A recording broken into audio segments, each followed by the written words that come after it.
Ya, kembali di PMB Channel Bangun Mental Bisnis.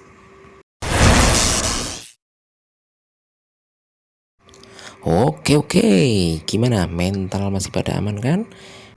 Asik. Tapi jangan lupa sebagai pelaku bisnis, jangan cuma mental dan pikiran kita yang sehat, tapi juga tubuh kita, jasmani kita juga harus sehat, kuat, strong, fit, selalu prima bertenaga. Gimana caranya? Ya, pastinya ada banyak cara lah ya yang bisa kita lakukan sebagai bentuk ikhtiar untuk menjaga kesehatan tubuh agar selalu bertenaga dan selalu dalam kondisi prima. Salah satunya adalah dengan rutin mengkonsumsi madu yang udah terbukti asli dan murni, seperti madu dari Rumah Madu MQ.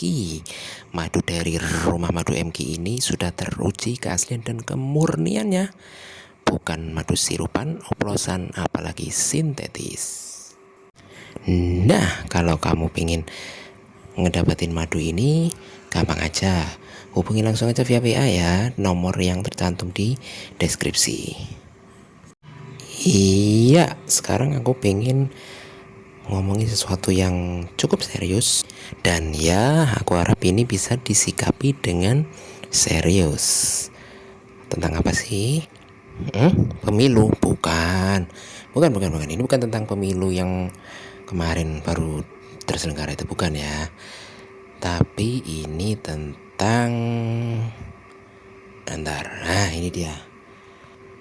Ya, jadi kalau menurut berita yang terpublish di CNBC, ya, jadi menurut berita ini disebutkan bahwa jumlah entrepreneur di Indonesia itu cuma 3,4% dari populasi, dan itu masih dianggap kurang. Karena apa? Untuk bisa menjadi negara maju, Indonesia membutuhkan setidaknya 12-14% entrepreneur. Dari berita ini bisa lah ya ditarik sebuah hipotesis atau mungkin kesimpulan bahwa ternyata Indonesia ini masih bisa dibilang miskin entrepreneur. Profesi entrepreneur belum memiliki daya tarik yang cukup kuat.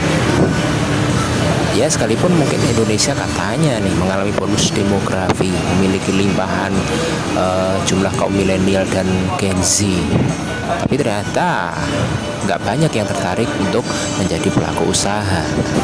Pertanyaannya, why kok tidak banyak yang berminat untuk menjadi seorang pelaku usaha, menjadi seorang entrepreneur? Oke, kalau menurut teman-teman kenapa tidak banyak yang tertarik menjadi seorang entrepreneur? Oke, silakan tulis di kolom komentar ya. Boleh sambil ngeteh, ngopi, atau mungkin nyemil kurma. Oh iya, kalau soal kurma, buat kalian yang pingin sahur atau berbuka puasa selama bulan Ramadan ya dengan kurma, nah ini ada penawaran yang bagus nih. Ada kurma Sukari, kurma Bams Barari, kurma Libya.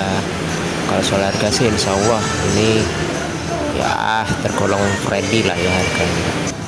Oke, info lengkapnya bisa hubungi langsung via WhatsApp nomor yang tercantum itu. Oke.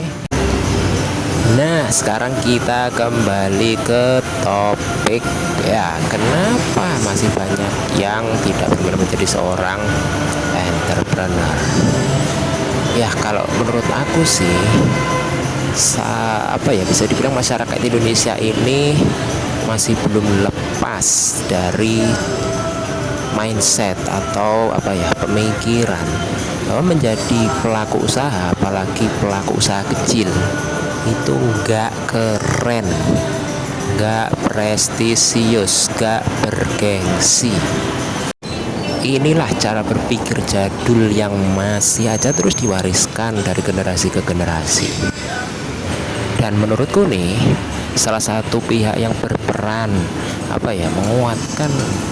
menguatkan opini bahwa menjadi seorang pelaku usaha, khususnya pelaku usaha kecil, itu nggak keren, itu adalah media.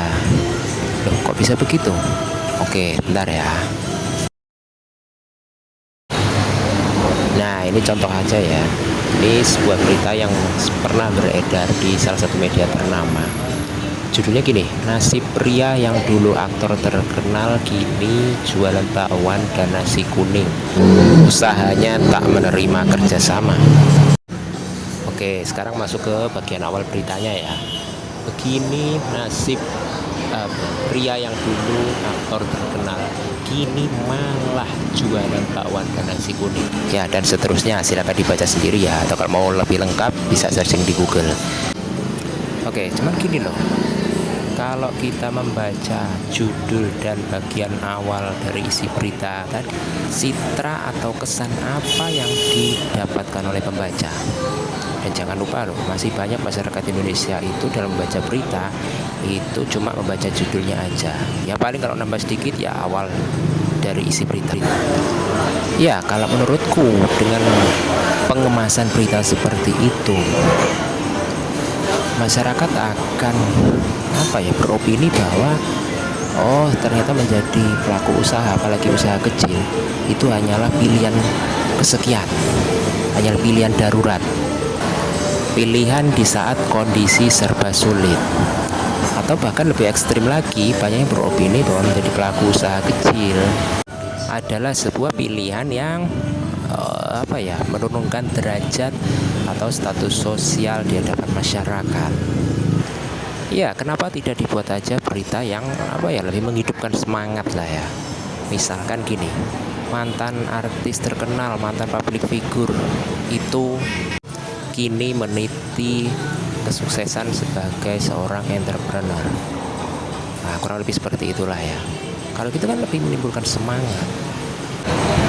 Bisa merekonstruksi cara berpikir masyarakat Indonesia sehingga memandang pelaku usaha itu adalah sebuah pilihan yang positif ya, pilihan yang prospektif, pilihan yang menjanjikan, pilihan terhormat. Ya gimana bisa diharapkan munculnya 12-14% entrepreneur di Indonesia ya kalau tidak ada yang bisa menjadi pemantik motivasi untuk menjadi seorang pelaku usaha, termasuk pelaku UKM. Ayo dong, bangkitkan motivasi masyarakat kita bahwa menjadi pelaku usaha itu adalah pilihan yang keren, prestisius, dan terhormat. Sepakat? Oke, silakan kasih komentar. Dan silakan untuk like, share, and tekan tombol lonceng, subscribe.